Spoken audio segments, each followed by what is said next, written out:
quand c'est la femme qui fait une bêtise, vous criez haut et fort. J'aimerais entendre les hommes dire à M. Cyril, mobile ya bomba salité à moi sinaï, mobile ya bomba salité à ndakunaï.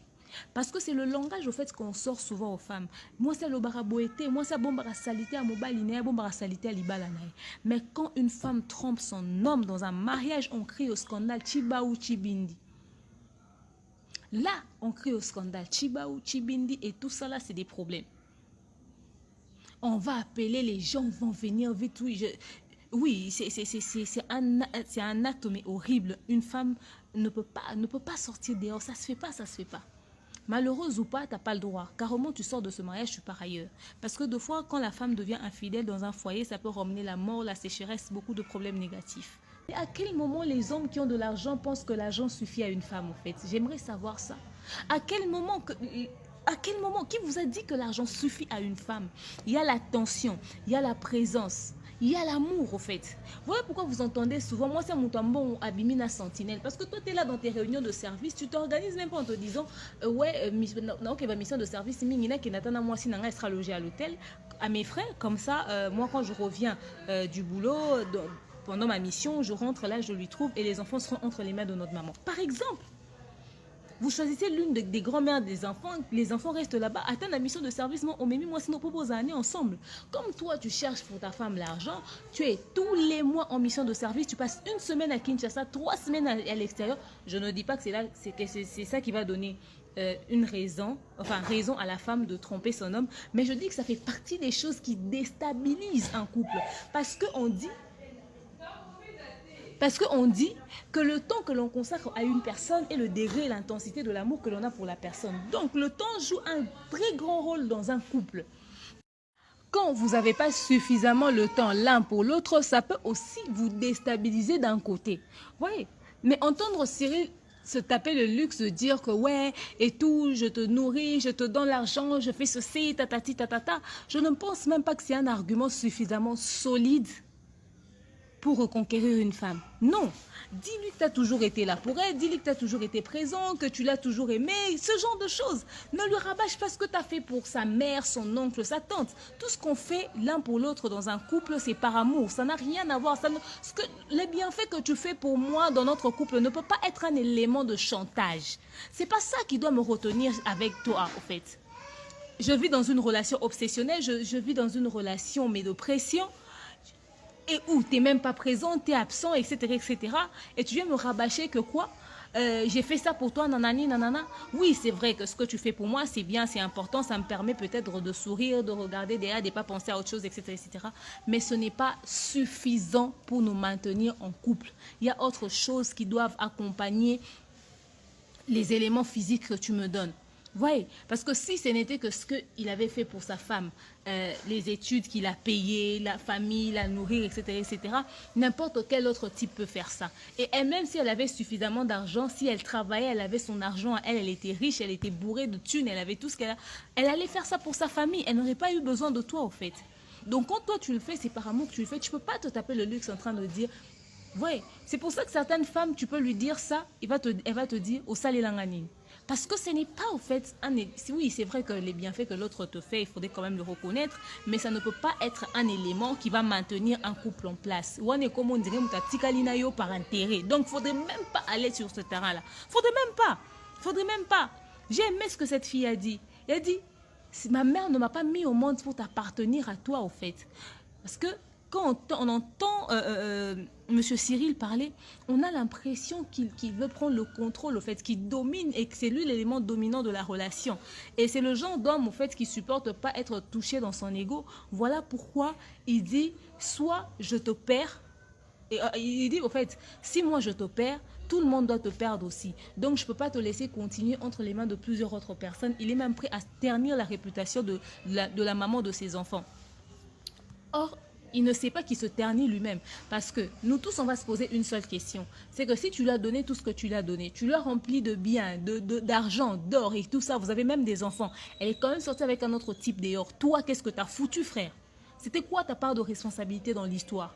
Comment ta femme peut te tromper avec d'autres gars comme ça, sortir dehors à ce point et tu te retrouves en train de lui courir derrière comme un petit enfant? en train de faire des vidéos, etc., etc.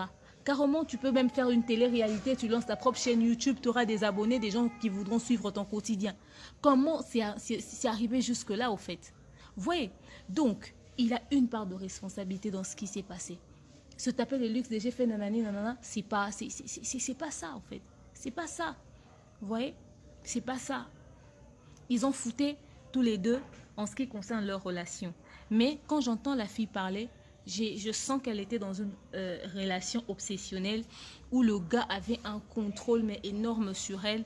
Et si on entend même les voix, on peut savoir qu'il y a beaucoup plus des choses qui se sont passées que l'on n'a pas dit. Mais bref, ce que moi je déplore dans cette histoire, ils ne sont pas le seul couple à avoir de tels problèmes. Il y a beaucoup de couples qui ont ces problèmes. Si vous n'arrivez pas à échanger, à discuter pour trouver un terrain d'entente, carrément, trouvez un avocat divorcé. Deux fois, je le dis, j'ai l'habitude de le dire, le divorce peut être très important pour éviter des tels scandales aux enfants. Il y a beaucoup de couples des parents divorcés où les enfants vivent épanouis et heureux. Les enfants ne sont pas forcément épanouis et heureux quand ils sont entre les mains des deux parents. C'est faux et archi faux. Vous pouvez être séparés, mais quand chacun de ses parents, des deux parents réussit à montrer aux enfants que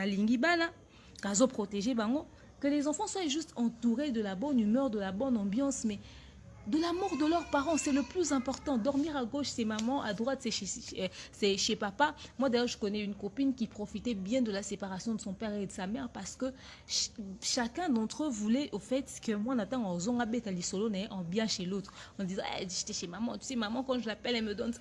Elle était pourrie gâtée parce que chacun des deux parents voulait, au fait, que l'enfant se sente bien. Et pendant ça, l'enfant profitait de cela. Vous voyez? Et le divorce de ses parents n'a jamais impacté sa vie négativement. Vous pouvez vous séparer, discuter sans pourtant crier au scandale. C'est honteux de sortir la saleté de son mariage comme ça. C'est pas en venant nous montrer que ta femme a été infidèle qu'on va penser que toi tu étais un saint. Alors ça, pas du tout, hein. Pas du tout. Vous avez tous les deux une part de responsabilité dans ce qui s'est passé dans votre mariage. Asseyez-vous, discutez. Quand vous n'arrivez pas, laissez ça entre les mains de l'avocat. Mais quand tu sais déjà que ta femme est infidèle, pourquoi tu vas passer partout pour le filmer? Pour salir sa réputation, en oubliant que vous avez des enfants. Et ces enfants-là viendront voir ces vidéos-là, ce côté-là de la vie de leur maman, qui n'est peut-être pas vrai. Parce que YouTube peut-être ne sera jamais supprimé.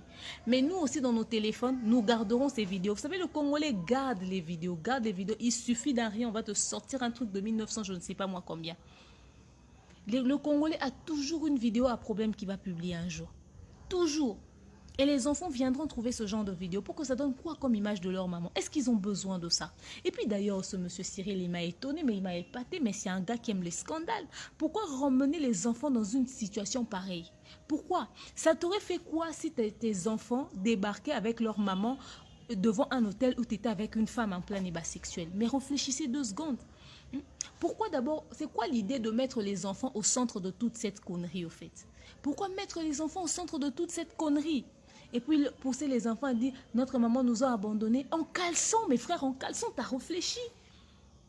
Oui, tu aimes ta femme et tout, tu ne sais pas comment faire, comment agir pour la récupérer, tu fais tout n'importe comment, tu fais tout de travers, voilà, on voit que tu es en pleine dépression, on le comprend, tu nous as l'air d'être un homme fou, amoureux de ta femme, tu veux la récupérer, mais monsieur, mais pas les enfants au centre de ça. Quand vous vous êtes dragués, les gosses n'étaient pas là, mais pourquoi leur mettre au centre de ça? Voilà pourquoi demain, vous voyez des enfants développer des comportements, c'est lié à ce genre de scandale. Vous avez une fille, vous avez des garçons. Chaque enfant ou chaque être humain retient ce que son cerveau veut retenir. Moi, je connais des enfants qui choisissent, en regardant un film, ils voient que l'assassin, on le tue à la fin par l'acteur du film.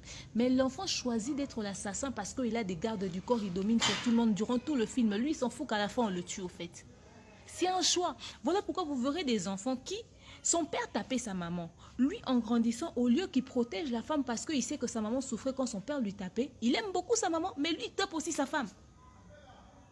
Pourtant, la situation devait lui pousser au contraire à protéger, moi aussi, à protéger ma maman. Mais quelle est l'information que vous allez laisser dans la tête des enfants? Si demain, cette petite fille-là devenait mon boulot, elle commence à coucher d'homme à homme, vous allez lui condamner. Vous allez lui dire quoi? Parce que tu l'as ramenée dans des hôtels, dans des endroits où il y avait sa maman avec d'autres hommes. Elle risquerait de croire dans sa tête que les hommes peuvent être ceux qui sont. Ma mère était sortie dehors parce que mon père s'est mal comporté avec. D'ailleurs, la preuve, mon père m'a ramenée là-bas. Je crois qu'appartenir à un seul homme, c'est être malheureuse, etc., etc. Vous ne savez pas ce que cet enfant va avoir dans sa tête. Et demain, nous aurons des cas comme ça. Voilà pourquoi on peut parler des années et des années de violences conjugales. Ça ne changera pas.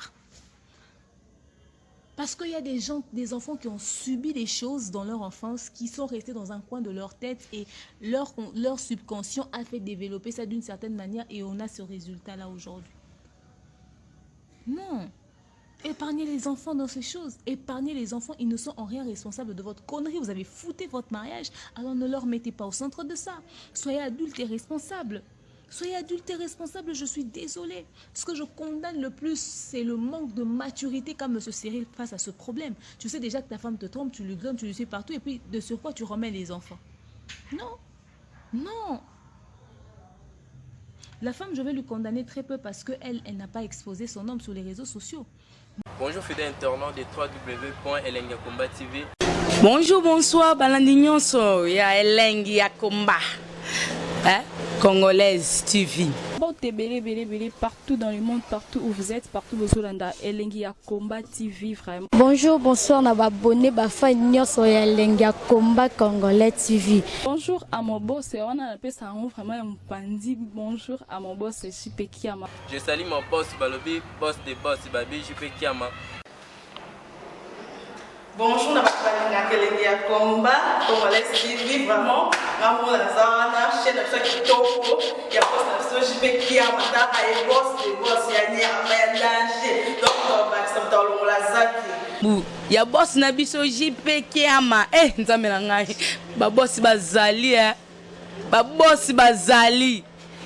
JP Kiama, le boss des boss. Napesi d'abord bonjour, tu peux mbote belé, na mon boss JP Kiama, wana na kozangisa ote. Donc na ko lekate sana, napesa mon boss JP Kiama, boss des boss. Bon, t'es belé partout dans le monde, partout où vous êtes, partout où vous êtes, Elengi Akomba TV, vraiment. Bonjour, bonsoir, na abonné bafa nyonso ya Elengi Akomba Congolais TV. Bonjour à mon boss, on a appelé ça vraiment un pandi. Bonjour à mon boss, JP Kiama. Je salue mon boss Balobi, boss des boss Babi, JP Kiama.